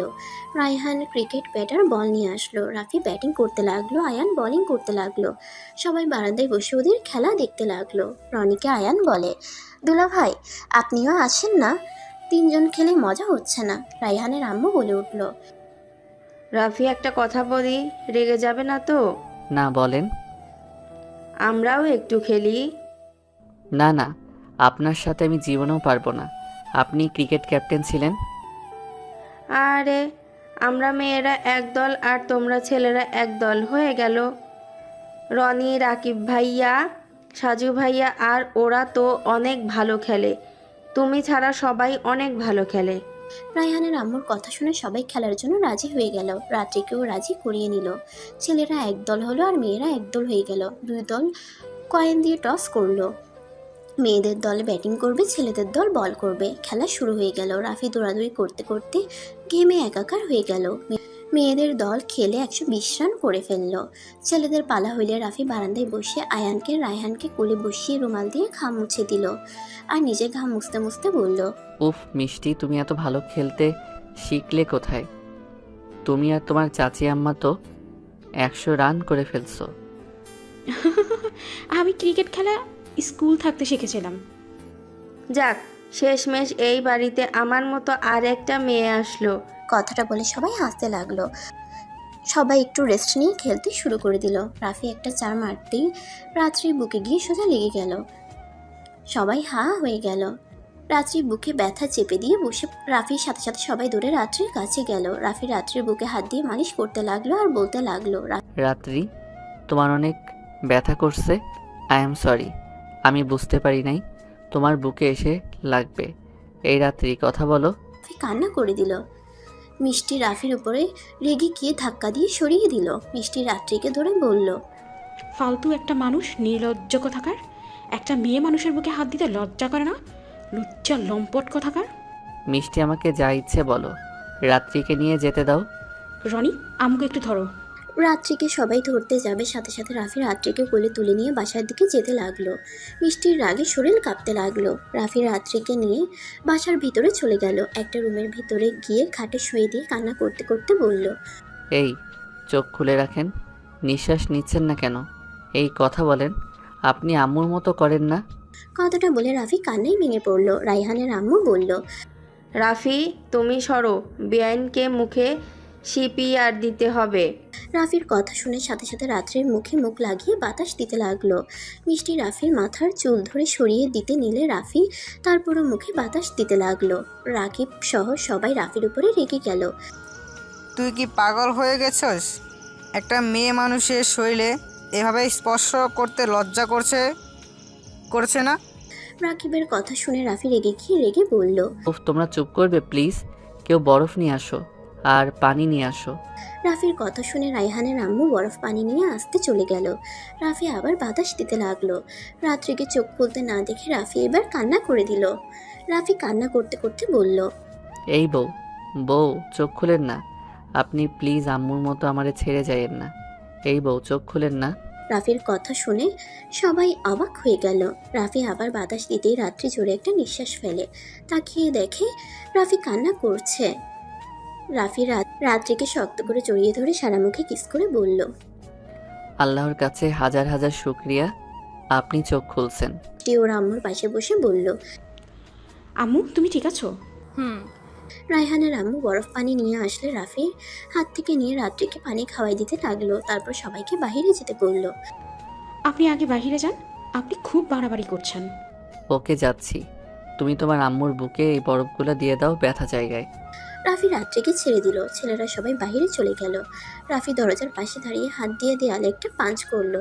রাকিব রাফিকে বলল, কি করছিস? পাগল হয়ে গেছস নাকি? নিজের উপরে রাগ হচ্ছে। কেন ওনাকে খেলতে নিষেধ করলাম না? এর থেকে যদি বড় কিছু হয়ে যেত তাহলে কি হতো? এই, তুই তো 12 বছর জেলে ছিলি, তার ভিতরে 3 বছর পর লন্ডন থাকছস। তোর তো মিষ্টিদের চেনার কথা না, আর তুই বেআইনকে বউ বলছিস কেন রে? আমি কাউকে কিছু বলতে বাধ্য না, আর এখন এইসব প্রশ্ন রাখো। রাফির নিজের টেনশন হতে লাগলো। সবাই চলে গেলে রাফি দরজার কাছ থেকে গেল না। রনির অনেক রাগ হতে লাগলো রাফির উপরে। রাকিবকে বলে, আব্বু, তোমার ভাই কি আমার শাশুড়ির প্রেমে পড়লো নাকি? আর এসব কি করছে? মাথার কি তার ছেড়ে গেছে নাকি? মান সম্মান আর রাখছে না তোমার ভাই? রাকিব রনিকে বলল, আমি নিজেও বুঝতে পারছি না, ওকে তো কোনো মেয়ের সাথে খারাপ আচরণ করতে দেখি নাই। রায়হানের আম্মুর সাথে ওর বিয়ে হয়েছে, তারপরও তো কোনোদিন আমি দেখি নাই রায়হানের আম্মুর দিকে তাকাতে। এখনও বড় ভাবি হিসেবে সম্মান করে। এদিকে রাকিব রনির কথা বলতে লাগলো, আর ওইদিকে রাত্রি রায়হানের আম্মুর দিকে তাকিয়ে বলল, দুঃখিত বেআইন, রাফির ব্যবহারে আপনি হয়তো কষ্ট পাচ্ছেন। আমি জানি কষ্ট পাওয়ার কথা, নিজের স্বামী অন্য কারোর প্রতি এত ভালোবাসা দেখালে। রাত্রির কথা শুনে রায়হানের আম্মু বলল, না, সমস্যা নাই, আমি আমার স্বামীকে চিনি, ওই একটু আবেগপ্রবণ মানুষ। আমি আপনার কাছে রাফির জন্য ক্ষমা চাচ্ছি। ও আসলে এমন খারাপ ছেলে না। আমি কখনোই ওকে কোনো মেয়ের সাথে এমন আচরণ করতে দেখি নাই। চাচি আম্মা, কিছু মনে করবেন না। রাফি চাচুকে আমার একদম পছন্দ হচ্ছে না। উনি আমার আম্মুর দিকে বাজে নজরে তাকিয়ে থাকে। আর আপনারা তো তখন দেখলেন আমাকে কিভাবে জড়িয়ে ধরছিল, কতটা জঘন্যভাবে আমাকে টাচ করছিল, আমার মুখে চুমু খাচ্ছি। ছি, ভাবতে ঘৃণা হচ্ছে। মিষ্টি, বাজে কথা বলো না। ওই তোমাকে মেয়ে হিসেবে আদর করেছে, ও খারাপ চিন্তা নিয়ে তোমার জড়িয়ে ধরে চুমু খায় নাই। রাত্রির কথা শুনে মিষ্টির রাগ উঠে গেল। আম্মু, তুমি ওনার ব্যাপারে জানো? সবাই দেখছে উনি কিভাবে তোমার শরীরে হাত বুলাচ্ছিল, তোমার মুখে বাতাস দিচ্ছ। ওইটা মেনে নিলাম, কিন্তু ওইখানে তো আরও ছেলে মানুষ ছিল। কই, কেউ তো তোমার কাছে এগিয়ে আসলো না। ওই শুধু খারাপভাবে স্পর্শ করছিল। বৌমা, তুমি রেগে যেও না। রাফি কেন এমন করেছে আমরা নিজেরাও বুঝতে পারছি না। আমরা নিজেই অনেক অবাক হয়ে গেছি। রাফিকে যেমন ভাবছো রাফি এমন না। ওই এখানে এখনও দরজার পাশে দাঁড়িয়ে ফুটছি দিচ্ছে, দেখার চেষ্টা করছে। মিষ্টির কথা শুনে সবাই দরজার দিকে তাকাতেই দরজার পর্দার নিচ দিয়ে রাফির পা দেখা গেল। রায়হানের আম্মু রাগ হলো। রায়হানের আম্মু বলল। রাফি, রাফির সাথে সাথে ভিতরে ঢুকে বলল, জি। তুমি এখানে কি করছো? সবাই চলে গেছে আর তুমি এখানে দাঁড়িয়ে আছো? না মানে, বেআইনির এখন কি অবস্থা? আমি কি ডাক্তারকে ডেকে নিয়ে আসবো? আমি ঠিক আছি, আর আমি মনে করি আমার আশেপাশে আপনি না আসলে খুশি হব। আর আমাকে নিয়ে ভাবার কোনো মানেই হয় না। নিজের স্ত্রী সন্তানকে নিয়ে ভাবেন। আর আপনি তো ইসলামিক মাইন্ডের মানুষ, তাহলে পরনারীর দিকে তো আগ্রহ দেখাচ্ছেন কেন? প্লিজ দয়া করে আমার আশেপাশে আসবেন না। রায়হান আমার নিজের সন্তান না, আর রায়হানের আম্মু আমার স্ত্রী না। রাফির কথা শুনে রায়হানের আম্মুর খারাপ লাগলো। রাত্রিকে এসব বলাতে রাফির কথা শুনে সবাই অবাক হয়ে গেল। রাফির দিকে তাকালো। রাত্রি রেগে গিয়ে বলল, ছি, নিজের স্ত্রী সন্তানকে অস্বীকার করতে লজ্জা করছে না? আপনার আম্মু আপনাকে এইসব শিখাইছে? আমি সত্যি কথা বলছি, আর আমি মিথ্যা বলি না। আপনি ভালো করে জানেন, আর মিথ্যা বলেও আমি আপনাকে কখনোই মিথ্যা বলতে পারবো না। আপনি এটা তো বিশ্বাস করেন নাকি? বিশ্বাস? তাও তোমার উপরে? তোমার মনে হয় তোমাকে আমি আর বিশ্বাস করব? তুমি তো আমার কাছে মৃত। রাফি কথাটা শুনে মাথা নিচু করে ফেলল। রায়হানের আম্মু বলল, আপনারা কি একে অপরকে আগে থেকে চিনেন? হ্যাঁ আম্মু, তোমার কি একে অপরকে আগে থেকেই চিনতে? হ্যাঁ, খুব ভালো করে চিনতাম, কিন্তু এখন আমি তাকে চিনি না। সেই আমার জন্য মৃত, কারণ সেই 17 বছর আগে মারা গেছে। আমাকে কি আপনি কথা বলার সুযোগ দিবেন? রাত্রি রেগে গেল। রাত্রি চিৎকার করে বলল, মৃত মানুষের কথা কে শুনে? মিষ্টি, আমার লাগেজটা গুছিয়ে দাও, আমি ঢাকায় চলে যাব। আমি আর এক মুহূর্ত এখানে থাকবো না। আয়ান কোথায়? ওকে ডেকে বলো, আমরা বাসায় যাব। আয়ান কোথাও যাবে না, এইটা ওর বাড়ি। ও কেন এখান থেকে যাবে? মানে কি আয়নের বাড়ি এটা হবে কেন? এই আপনারা প্লিজ বলবেন এখানে হচ্ছেটা কি? মিষ্টি, আম্মু, তোমার আম্মুকে বলো আমার কথা শুনে তারপর যা বলবে আমি তাই শুনবো। শুধু আমাকে একবার কথা বলতে দিতে বলো। মিষ্টি, বলে দে, মৃত মানুষের কথা আমি শুনি না। রাফির রাগ হতে লাগলো। রাফির রাগের লোক নিয়ে তাকিয়ে বলল, প্লিজ এক কথা বারবার বলবেন না, মেজাজটা খারাপ হয়ে যাচ্ছে। আমি কিভাবে আপনার কাছে যাব? কোন মুখ নিয়ে যাইতাম? যখন গেছিলাম তখন তো দেখি আপনার বিয়ে হয়েছে অন্য কারোর সাথে। অন্য কারোর সাথে চলাফেরা করা দেখলে কার মনে হবে না ওই মানুষটা আপনার স্বামী না? তুলি আপুর স্বামী, সেটা কি আমি জানতাম নাকি? 3 মাস আগে তুলি আপু যখন আমাদের বাসায় আসে তখন বুঝতে পারলাম এই লোকটা আসলে কে। ও আচ্ছা, একবার আমাদের সামনে এসেছে, জিজ্ঞেস করা যায় নাই এইটাকে কেন আমি তার সাথে ঘুরছি, কেন তার সাথে এত চলাফেরা করছি? আমি ভেবেছিলাম আপনি যখন সুখে আছেন সেখানে আমি আর আপনার সামনে গিয়ে কষ্ট দেওয়ার কোনো মানে হয় না। তুমি তো অনেক ভালো মানুষ, খুব ভালো করেছো। 6 বছর আগে তুমি আমার সাথে দেখা করতে গেছিলে, কিন্তু 18 বছরের ভেতরে 12 বছর কোথায় ছিলে? জেলে। রাফির কথা শুনে রাত্রি চমকে গেল। মিষ্টি অবাক দৃষ্টিতে তাকিয়ে থাকলো। রাত্রি বলে উঠল, জেলে মানে? কি বলছো এসব? এই জন্য বলছি আমার কথা সম্পূর্ণ শুনেন। আচ্ছা বলো শুনি। রাফি রাত্রিকে বলতে লাগলো, আমার বাবা মায়ের আমি দ্বিতীয়তম সন্তান। আমার বড় ভাই আছে, আমি আর ভাইয়া যমজ। আমার ভাই এখন কোমাই থেকে বের হয়ে হসপিটালে আছে। আর রায়হান আমার বড় ভাইয়ের ছেলে। আচ্ছা বুঝলাম, তার মানে উনি তোমার স্ত্রী না? উনি আমার স্ত্রী না, ওনার সাথে আমার বড় ভাইয়ের বিয়ে হয়েছে। কিন্তু এইটা কেউ জানে না। রায়হান যখন পেটে তখনই গ্রামের মানুষ খেপে যায়। রায়হানের আম্মুকে রায়হানের নানির বাড়ি সবাইকে গ্রাম ছাড়া করতে নিয়েছিল। তখনই আমি ওইখানে গিয়েছিলাম ভাইয়ার কথা মতো। পরে ওরা সবাই জোর করে আমাদের বিয়ে দিয়ে দেয়। সেখান থেকে উনি আমার স্ত্রী হিসেবে আছে। বুঝলাম, বাট এর সাথে জেলে যাওয়ার সম্পর্ক কি? আমি ভাইয়াকে সাথে নিয়ে আমার সৎমাকে খুন করেছি। রাফির কথা শুনে এক চমকে গেল। রাফির দিকে অবাক দৃষ্টিতে তাকিয়ে বলে, কি যাতা বলছো? তুমি খুন করেছো মানে? হ্যাঁ, আমি আর ওনাকে মেরে ফেলছি। শুধু ওনাকে না, ওনার বড় ভাইকেও মেরে ফেলছি। আমাদের মায়ের প্রতিশোধ নিয়েছি। আমার মাথার উপর দিয়ে যাচ্ছে, আমাকে একটু বুঝিয়ে বলবে? বোঝাতে গেলে প্রথম থেকে বলতে হবে। আমার আম্মু এই গ্রামে একজন কৃষকের মেয়ে ছিল, আর আম্মু একজন শিক্ষিকা ছিল এখানকার প্রাইমারি স্কুলের। আব্বু আম্মুকে প্রথম দেখাতে ভালোবেসে ফেলে, অথচ আব্বু বিবাহিত ছিল। আব্বুর ছেলে সন্তানের দরকার ছিল, কিন্তু আমার সৎ আম্মুদের সবার শুধু মেয়ে হয়েছে। তাই আব্বু আরেকটা বিয়ে করার জন্য পাত্রী খুঁজছিল। তখন আম্মুকে দেখে পছন্দ করার কারণে নানুর কাছে বিয়ের প্রস্তাব পাঠায়। কথাটুকু বলে রাফি এক গ্লাস পানি খেয়ে নিয়ে বলল, আমার আম্মু রাজি না থাকায় আব্বু নানুকে মোটা অঙ্কের টাকা দিয়ে জোর করে আম্মুকে বিয়ে করে। আব্বু আবার আমার আম্মুকে সব বউদের থেকে বেশি ভালোবাসতো। আমরা জন্মগ্রহণ করার পর আব্বু আম্মুকে আরও বেশি ভালোবাসতে শুরু করে। কিন্তু আম্মুকে তো আপনি দেখছেন, আম্মু অন্যায় প্রতিবাদ করে, অন্যায় সহ্য করতে পারে না। আব্বুর কোনো অন্যায় দেখলে সাথে সাথে প্রতিবাদ করত। আমার আব্বু ভালো মানুষ ছিলেন না, উনি গরিবদের উপরে জুলুম করতেন, এমনকি অন্যায়ের পথে বেশি চলতেন। আমার আব্বুর নাম নিশ্চয়ই আপনারা শুনেছেন, প্রভাবশালী লোক ছিল উনি। শুনেছি, কিন্তু এখানে তোমার সৎ আম্মুকে কেন মারলে? ওয়েট, বলছি। আম্মু আব্বুর অনেক বড় লস করে দিলে বড় আম্মু আব্বু অনেক রেগে যায়। বড় আম্মু এমনিতেই আম্মুকে দেখতে পারতো না, আব্বু বেশি ভালোবাসে দেখে। তারপরে আবার আম্মু সব বিষয়ে নাক গলাতে দেখে আম্মুকে এই বাড়ি থেকে মিথ্যা অপবাদ দিয়ে বের করে দেয়। আম্মুর ঘরে একটা পরপুরুষ ঢুকিয়ে দিয়েছিল।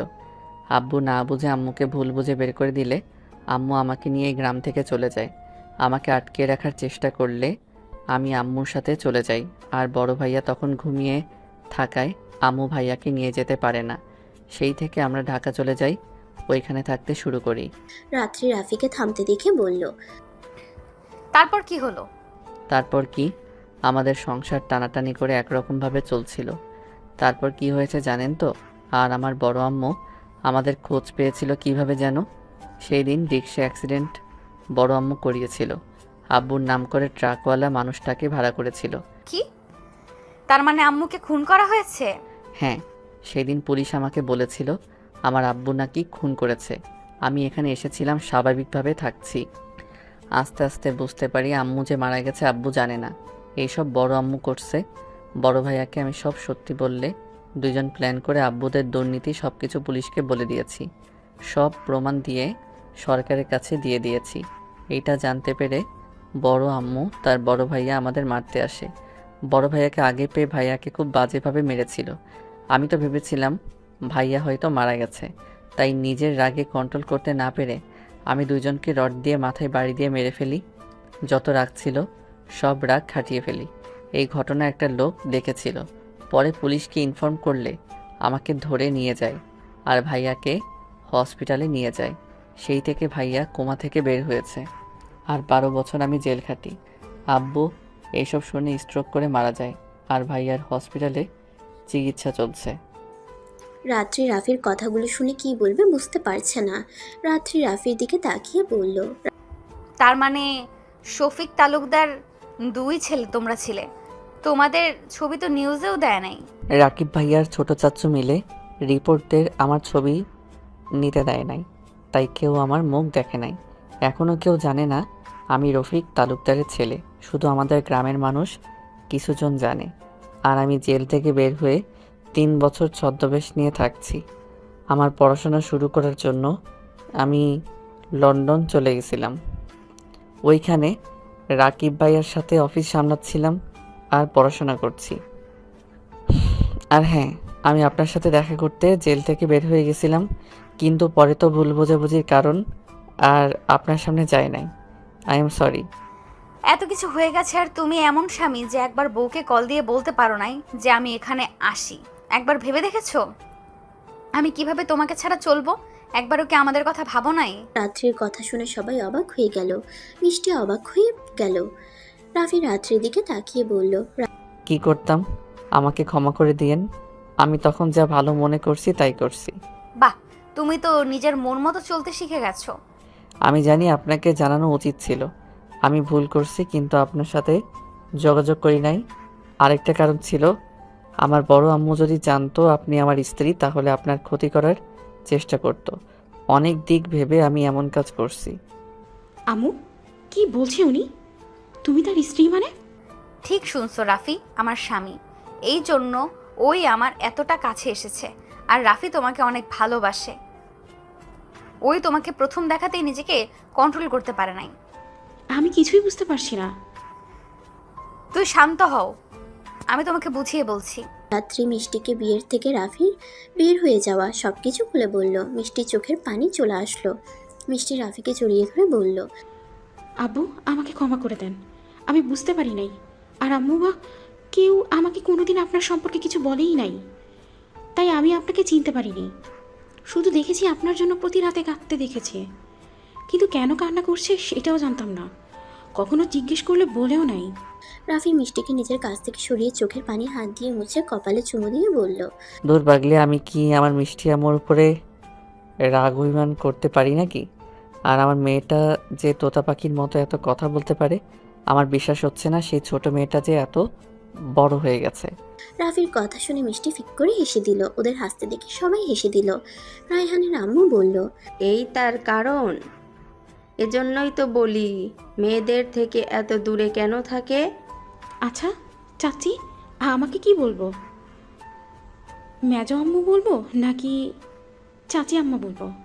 তোমার যেটাই ভালো লাগে ওটাই বলো। আর এমনিতেও আমি তোমার আব্বুর স্ত্রী না, আমাদের ডিভোর্স হয়েছে অনেক আগে। রায়হানের আম্মুর কথা শুনে বাকি সবাই অবাক হয়ে বলে উঠল, কি, তোমাদের ডিভোর্স হয়েছে কবে? রায়হানের আম্মু বলল, অনেক আগেই। পিছন থেকে সব কথা শুনে রনি বলল, শেষমেশ কিনা চাচ্চু হয়ে গেল শ্বশুর। রনির কথা শুনে সবাই হেসে দিল। রাফি বলে উঠল, আমার মেয়ের খেয়াল রেখেন বাবাজি। আচ্ছা সবাই ওনাদের একা কথা বলার সময় করে দেয়া উচিত। আমার মেয়ে থাকলে সমস্যা নাই। মিষ্টি রনিকে নিয়ে চলে গেল। এক এক করে সবাই রুম থেকে বের হয়ে গেল। রায়হানের আম্মু বাহির থেকে দরজা লাগিয়ে দিয়ে চলে গেল। রাফি রাত্রির কাছে যেতেই রাত্রি অন্যদিকে মুখ ঘুরিয়ে নিল। রাফি রাত্রির কোলে শুয়ে পড়ল। রাত্রি অন্যদিকে মুখ রেখে রাফির মাথায় হাত বুলিয়ে দিতে লাগলো। রাফি রাত্রির গাল দুইটা ধরে নিজের দিকে তাক করিয়ে বলল, বউ, আপনি কি আমার সাথে কথা বলবেন না? বলতে চাই না, এখন কথা বলে কি হবে? 18টা বছর আপনার সাথে কথা না বলে থাকতে পারলে বাকি জীবনটাও একা একা কাটিয়ে দিতে পারবো। আর আপনি একটা মেয়ে দেখে বিয়ে করে নিয়েন। রাত্রির কথা শুনে রাফি কিছুটা অবাক হয়ে কোল থেকে উঠে রাত্রির দিকে তাকিয়ে বলল, আমার বউ থাকতে আমি কেন আরেকটা বিয়ে করতে যাব? আমার বয়স কত? 43 হয়ে গেছে। তো কি হয়েছে? আস্তে আস্তে বুড়ি হয়ে যাচ্ছি। মানুষ তোমাকে কি বলবে? কে কি বললো ওইসব দেখার আমার সময় নাই। তুমি আমার কাছে আগেও যেমন ছিলে, ভবিষ্যতেও ওই সেম থাকবে। তুমি আমার প্রথম ভালোবাসা, তুমি আমার শেষ। আমার লাইফে আমি আর কাউকে ভালোবাসতে পারবো না। রাত্রি কিছু বলতে যাবে তখনই রাফির ফোন বেজে উঠল। রাফি ফোনটা রিসিভ করে কথা বলতে লাগলো। কথা বলা শেষ করে বলল, বউ, আমি আসছি। কি হয়েছে? তুমি এত খুশি কেন? পরে সবাইকে দেখতে পারবেন। আমি একটু বের হব। রাফি রাত্রির কপালে চুমু দিল। রাত্রি রাফির পিছন পিছন বের হলো।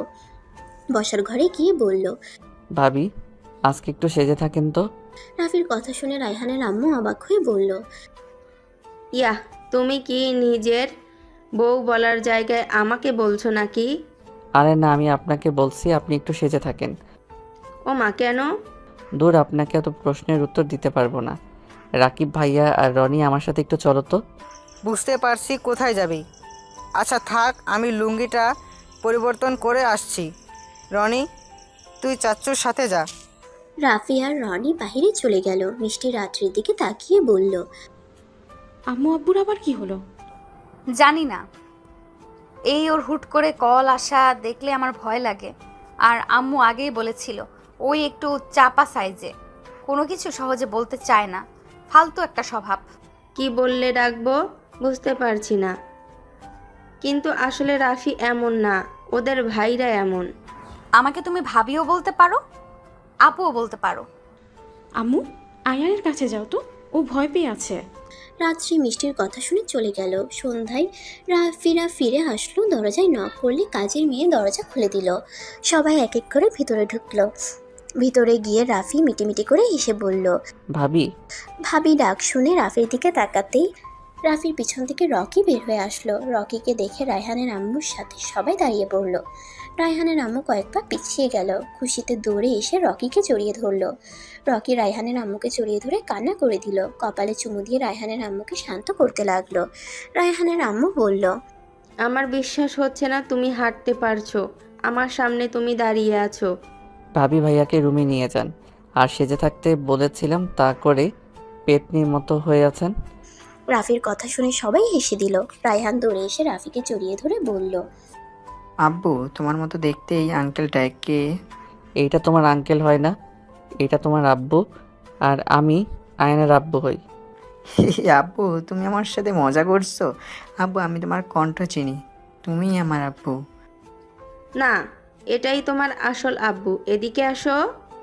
রকি রায়হানকে কোলে তুলে নিলে রায়হান অবাক হয়ে যায়। রায়হান বলে, কই আম্মু, ওনার শরীর থেকে তো আব্বুর কোনো ঘ্রাণ পাচ্ছি না। উফ আঙ্কেল আমাকে নামিয়ে দেন। আব্বু তুমি আমার সাথে মজা করবে না, এমনিতেই আমি অনেক রেগে আছি। ভাবি আম্মু আয়ান ভাইয়াকে বলেছিল তুমি নাকি আয়ান ভাইয়ার আব্বু। আচ্ছা শোনো, আমি তোমার আব্বু, কিন্তু আমার সাথে ওই আঙ্কেলটা তোমার বড় আব্বু। আর তুমি আমার যেমন ছেলে তেমন আয়ানও আমার ছেলে। ও আচ্ছা তাই। রকি রায়হানের সাথে কথা বলতে লাগলো। রাফি আয়ানের দিকে তাকিয়ে বলল, কি ব্যাপার, আমার আব্বুটা এখানে দাঁড়িয়ে আছো কেন? আয়ান রাফির কাছে এসে শক্ত করে জড়িয়ে ধরে বলল, আব্বু আপনি আমাদের রেখে এখানে কেন এসেছেন? আপনি জানেন আমি আপনাকে কত মিস করছি। রাফি আয়ানকে পাজা কোলে নিয়ে বলল। আর কখনই ছেড়ে যাব না। রকি রায়হানকে কোল থেকে নামিয়ে এক এক করে সবার সাথে পরিচয় হয়ে নিল। সবার সাথে কথা বলে যার যার রুমে চলে গেল। আয়ান আর রায়হান ওরা নিজেদের রুমে চলে গেল। রাফি দরজার আড়ালে দাঁড়িয়ে থাকলো। রাত্রি রুমের ভিতরে ঢুকলে রাফি আস্তে আস্তে পিছন থেকে রাত্রিকে জড়িয়ে ধরলে রাত্রি হাসি দিল। রাফি ভ্রুকুচকে তাকিয়ে বলল, ভয় পাওয়া বাদ দিয়ে হাসেন কেন? আমি জানি আমার দুষ্টু বরটা ছাড়া কেউ আমায় জড়িয়ে ধরার সাহস পাবে না। ধ্যাত। রাফি গম্ভীর মুখ করে খাটে বসে পড়ল। রাত্রি রাফির দিকে তাকিয়ে রাফির কাছে গিয়ে রাফির কোলে বসে বলল, আমার বাবুটা কি অভিমান করেছে? হুম। রাত্রির সাথে সাথে রাফির মাথার পিছনে ধরে ঠোঁটের সাথে ঠোঁট বসিয়ে দিল। রাফি মুচকি হেসে দিল। সমাপ্ত।